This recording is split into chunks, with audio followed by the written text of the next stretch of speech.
Que a graça e a paz do nosso Deus seja com todos. A mensagem de hoje se encontra no livro de 1 Coríntios, no capítulo 12, do versículo de 12 ao 26.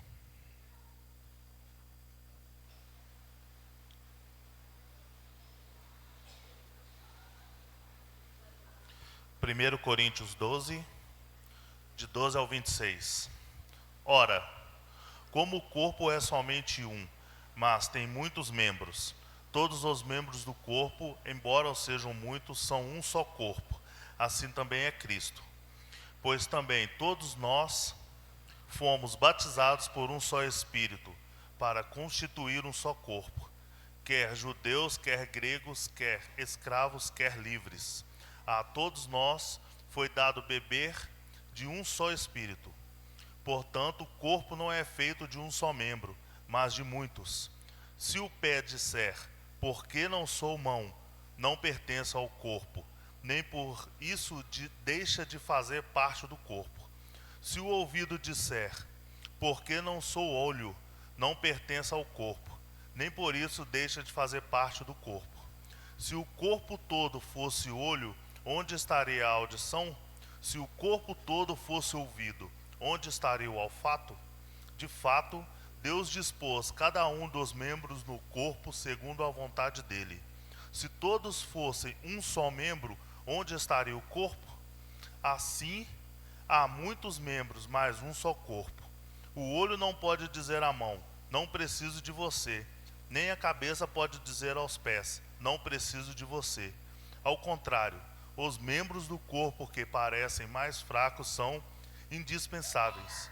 E os membros que consideramos menos honrosos, tratamos com especial honra. Igualmente, os membros que em nós são indecorosos, são tratados de decoro especial. Já os que em nós não decorosos, não precisam ser tratados de maneira especial. Deus, no entanto, estruturou o corpo, dando maior honra aos membros que dela tinham falta, a fim de que não haja divisão no corpo, mas sim que todos os membros cuidem igualmente um dos outros. Se um membro sofrer, todos os outros sofrem com ele. Se um membro é honrado, todos os outros se alegrem com ele. Irmão Kleber.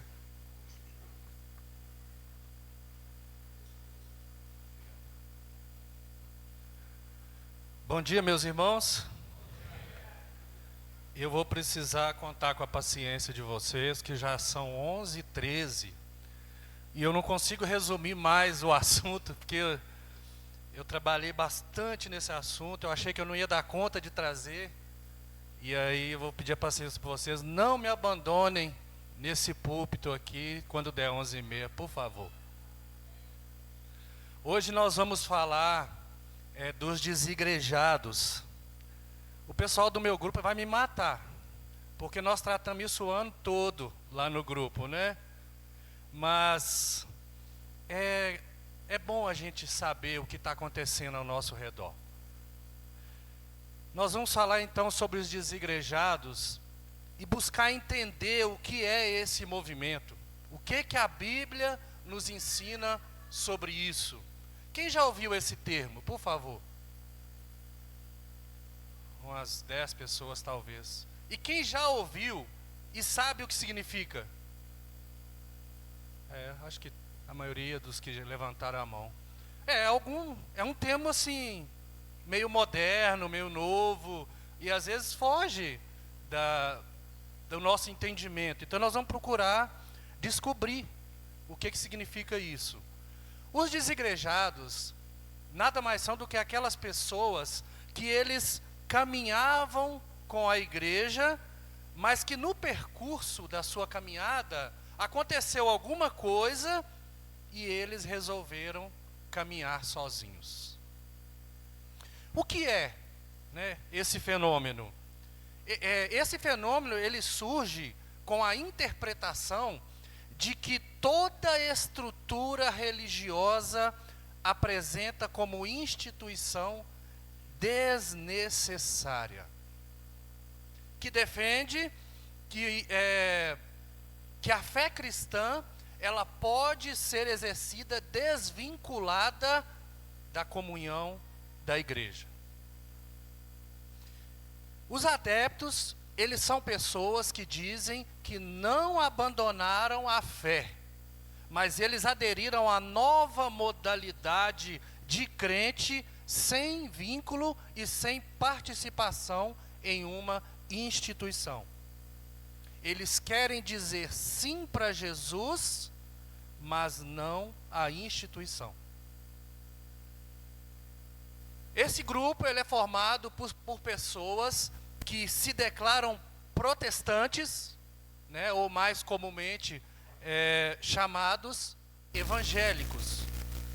Eles consideram-se pessoas salvas por Jesus, mas por algum motivo eles se desligaram do rol de membros ou optaram por não continuar mais como membros de uma igreja local. É um termo diferente de desviado. Não é a mesma coisa. Desviado é aquele que creu, que se arrependeu, que foi batizado, mas que novamente eles foram seduzidos pelo mundo, e aí eles abandonaram a fé, deixaram tudo para lá, deixaram de frequentar a igreja e caíram de volta no mundão. Esse é um desviado. É um termo diferente. Esse deixar de frequentar, né, as reuniões da igreja não é algo novo, não é algo exclusivo para nós. Hebreus 10, 25 diz assim: não deixemos de congregar como é costume de alguns. Então já lá no começo da igreja, lá no primeiro século, já tinha irmãos que estavam deixando de congregar. É um problema bem antigo. Na década de 80, os chamados evangélicos, eles eram cerca de 9% dos brasileiros. 30 ou 40 anos depois, esse percentual subiu para 25%. Num curto período de tempo, quase que triplicou.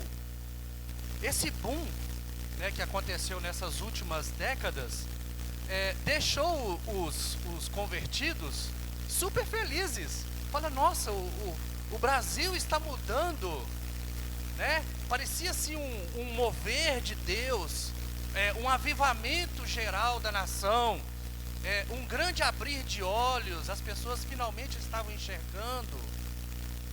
Porém, irmãos, com o crescimento considerável desse público, despertou também o interesse de muitos picaretas religiosos.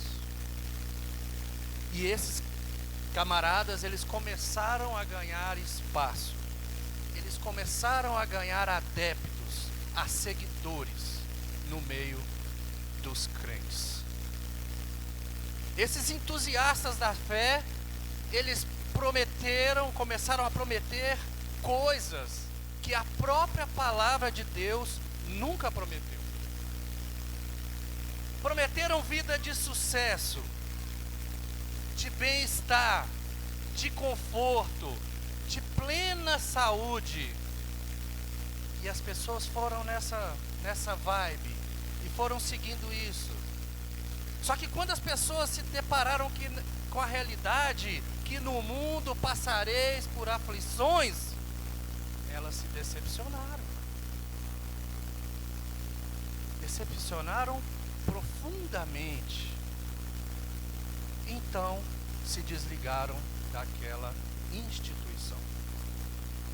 Essa tendência ao desinstitucionalismo, ela não está acontecendo só no Brasil, mas ela vem espalhando-se assim sorrateiramente pela Europa e pelos Estados Unidos.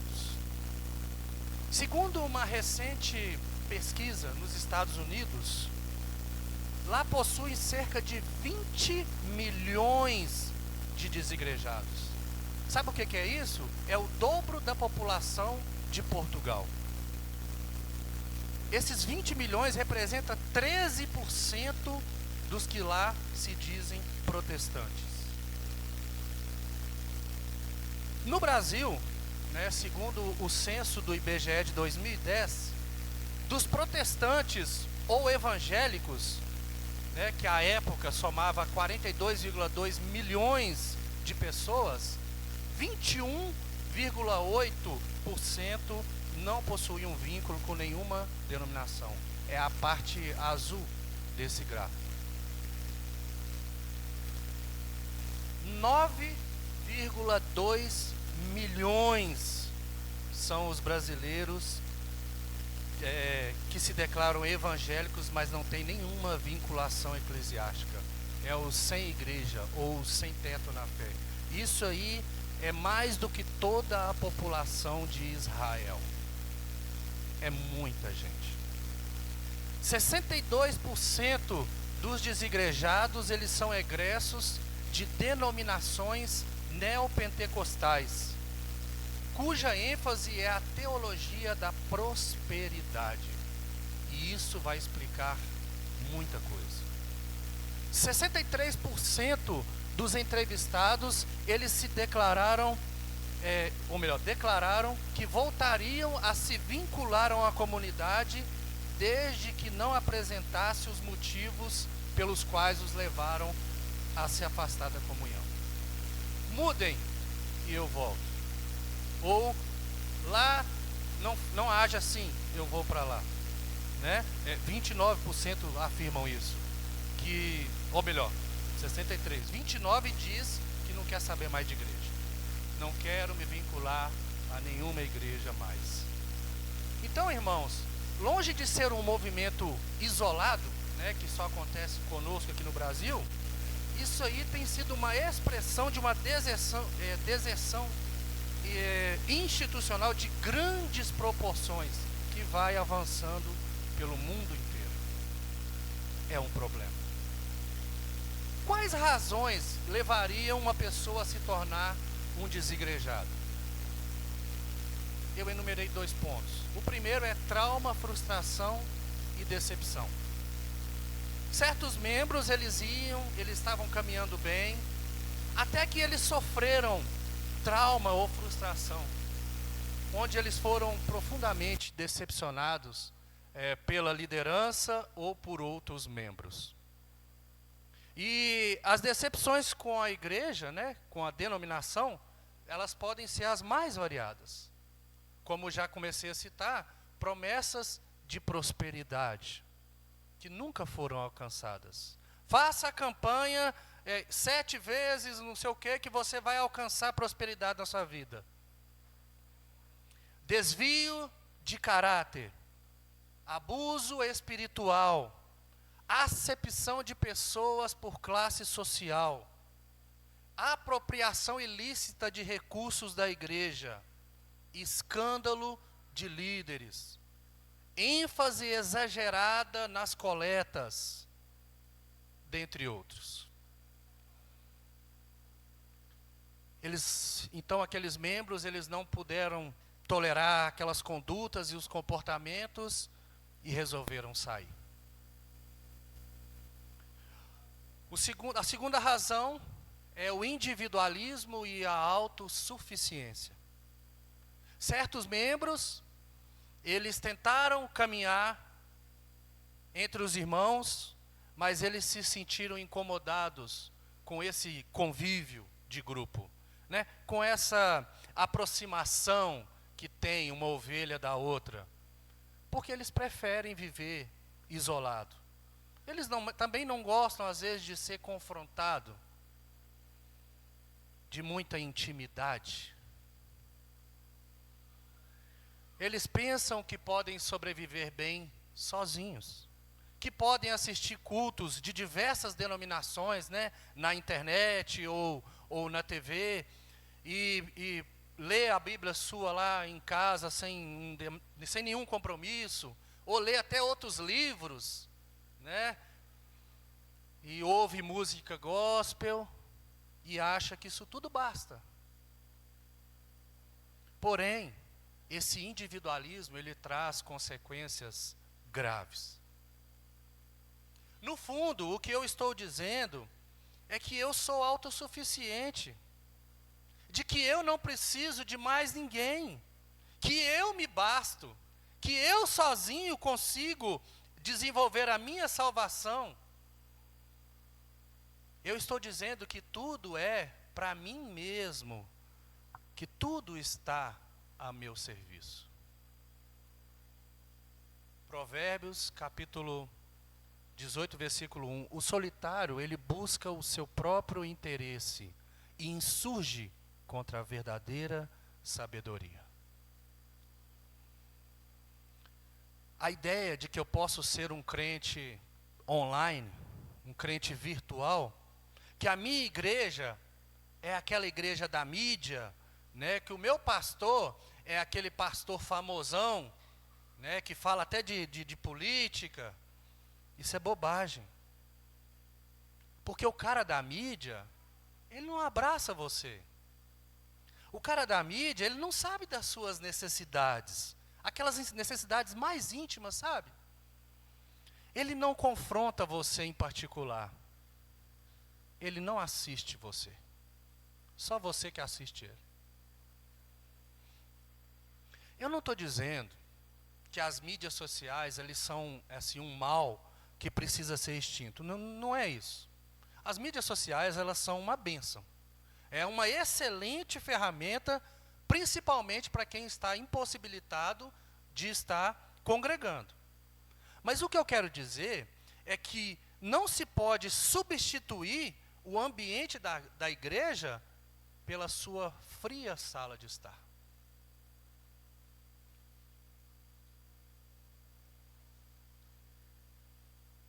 Um jogo de futebol é melhor em casa ou lá no campo, Kevin? No campo é muito melhor, né?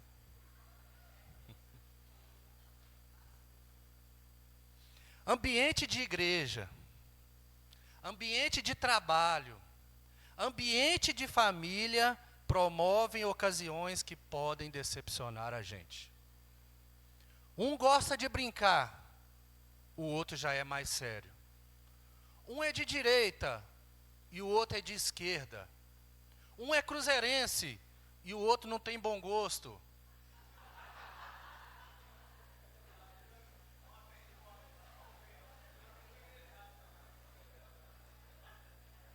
O meu direito, ele termina onde começa o direito do meu próximo.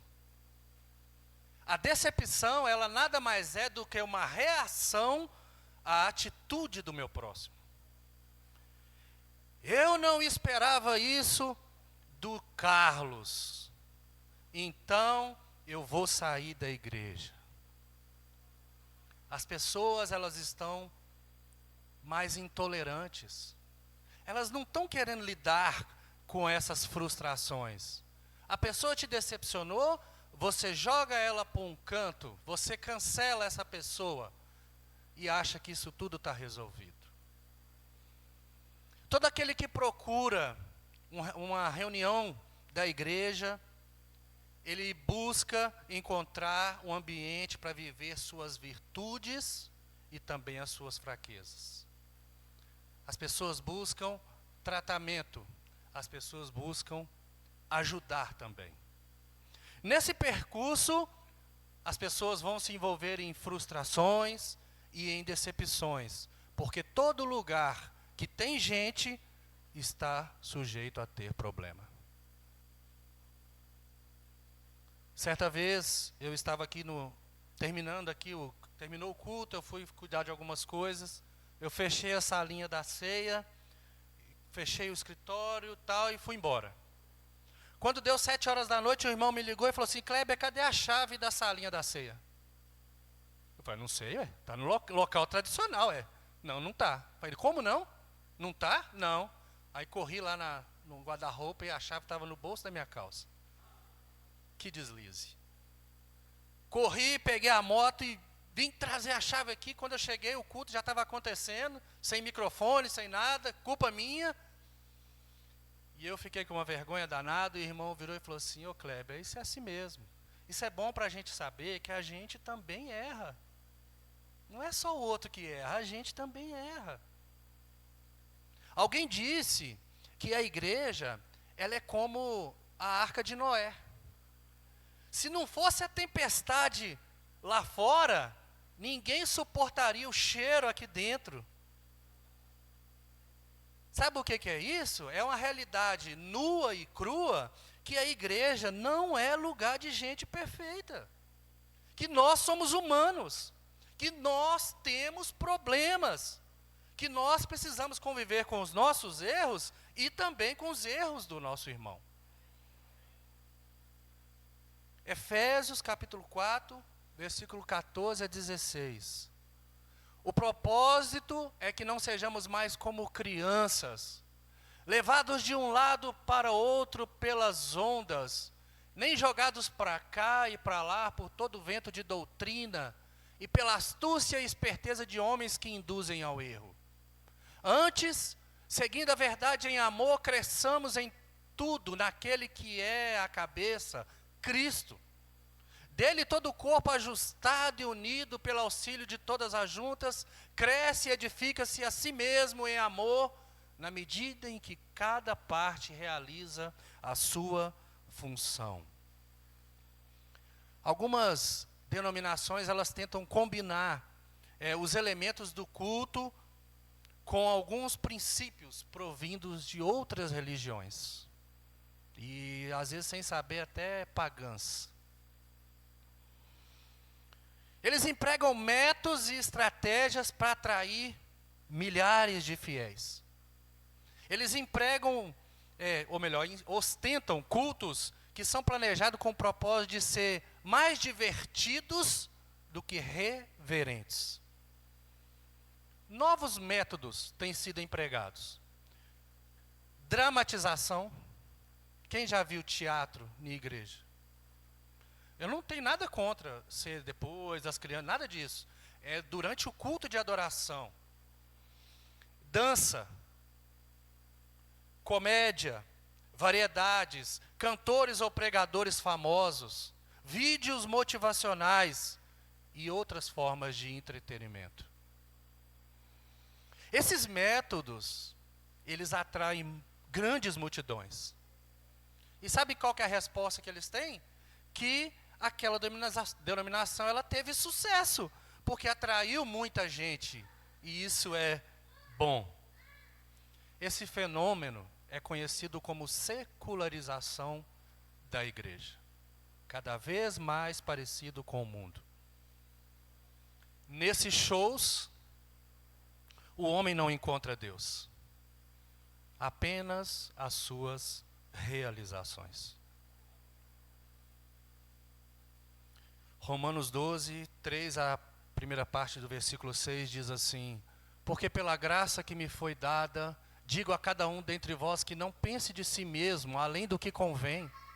Antes pense com moderação, segundo a medida da fé que Deus repartiu a cada um. Porque assim como num só corpo temos muitos membros, mas nem todos os membros têm a mesma função, assim também nós, conquantos muitos, somos um só corpo em Cristo e membros uns dos outros, tendo, porém, diferentes dons, segundo a graça que nos foi dada. Um membro, um cristão isolado, ele não é igreja. Deus nos chamou para uma fé firme, com os irmãos, não uma fé solitária e individualista. O local da reunião, como nós aqui no Alipe de Melo, é muito importante, sabe, como identidade, como pertença, mas também para que a gente consiga alcançar objetivos enquanto igreja, que a gente possa unir forças para o reino de Deus. Um local que seja assim aberto para que as pessoas venham conhecer a verdade, para que as pessoas queiram ser parte da igreja, para que elas se sintam amadas. A igreja, ela é chamada de corpo de Cristo para expressar a nossa unidade com Cristo e uns com os outros. Todos os membros constituem o corpo de Cristo, onde o cabeça, que é Jesus, comanda o resto do corpo. Aí assim, as partes do corpo, que somos nós, elas trabalham ligadas e juntas. Cada membro depende do outro para a sua própria existência. Se eu não tivesse o braço, de que me valeria ter uma mão? Eu não conseguiria utilizá-la da forma correta.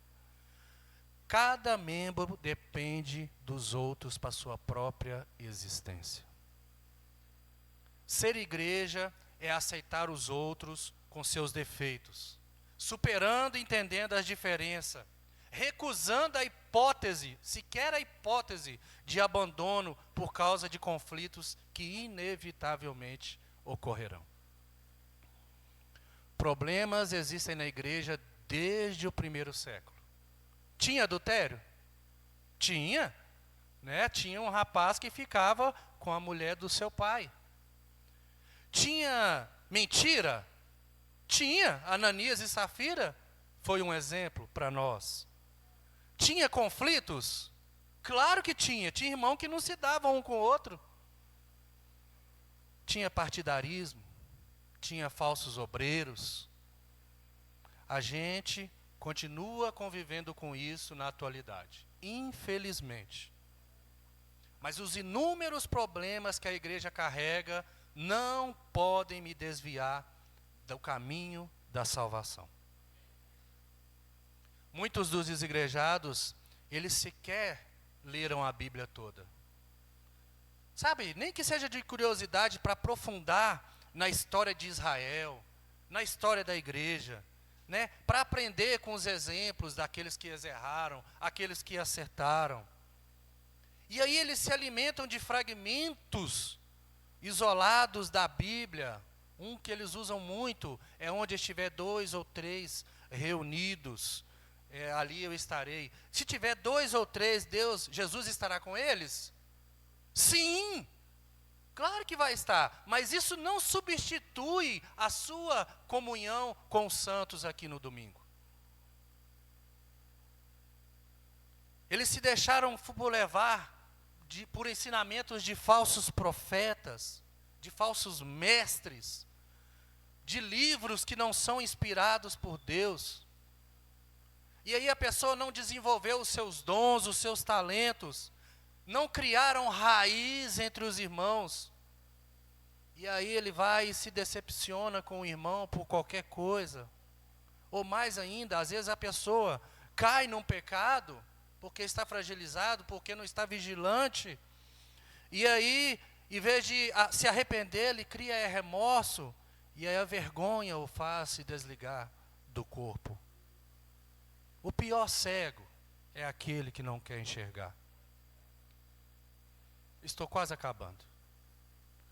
Alguns pensadores antigos, eles previram que o cristianismo, ele iria acabar com o tempo. Eles erraram feio. A sociedade, ela vai desenvolvendo, ela vai revolucionando, mas a busca pelo espiritual e eterno nunca morre. Está dentro do homem.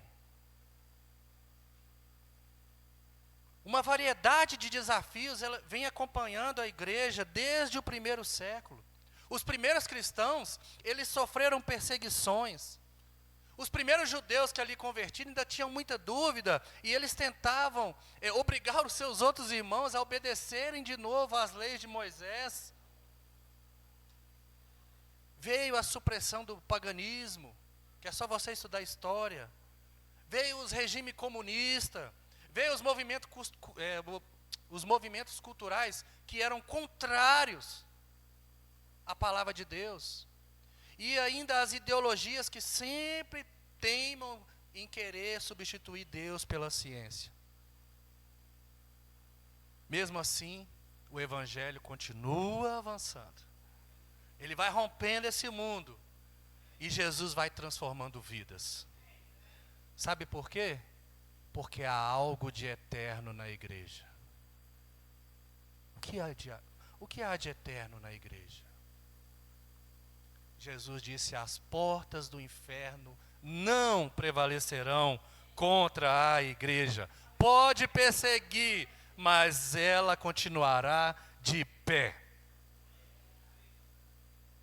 Isso prova que a igreja foi edificada para abalar o mundo, para transformar a vida dos seus discípulos e assumir a responsabilidade de proclamar o reino de Deus.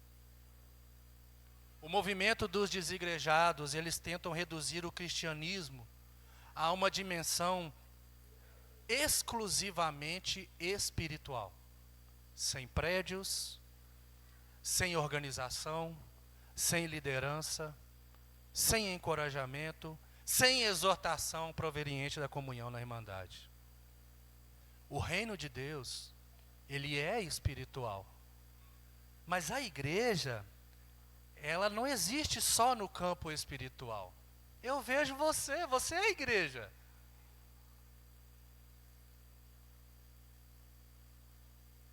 A igreja, ela pode ser vista e disponível para quem deseja ser cristão e fazer parte desse povo que luta pela sua salvação, que luta pela pregação do Evangelho. Quando alguém ele se torna um discípulo, ele se une ao corpo de Cristo, que é expressado visivelmente nessa igreja, onde a convivência e a comunhão tornará possível o exercício da fé, para que você use os seus dons, para que você desenvolva os dons que Deus te deu. Como você vai desenvolver os seus dons vivendo isolado? Olha esse trabalho de escola. Foi pedido que a criança, imagino, pintasse somente a igreja. Está errado? Não, não está errado. Eu quero ver essa professora dar zero para ele. Não está errado, né? A igreja somos nós, sim, congregados, firmes na fé, caminhando junto, encorajando uns aos outros. Mas vocês podem observar que ali as pessoas estão indo em direção ao prédio. O prédio é importante. É lá que eles vão se reunir. O autêntico cristão, ele não se deixa levar por uma proposta de deslegitimizar o que o próprio Cristo instituiu, que é a igreja. O desafio da igreja de Cristo, primeiro é estancar essa ferida. É uma ferida aberta. E em seguida, trazer de volta esses irmãos, tratar e acolhê-los de novo. Qual seria o remédio, ou o curativo para estancar o desigrejismo? Alguém se arrisca? Uma palavra. Hã? Amor é interessante, Jaime. Restaurar. Vou falar alguma coisa aqui que tem sido falado muito e me ensinado desde quando eu aprendi a palavra. Discipulado. Discipulado. Ensinar a guardar todas as coisas que Jesus ordenou.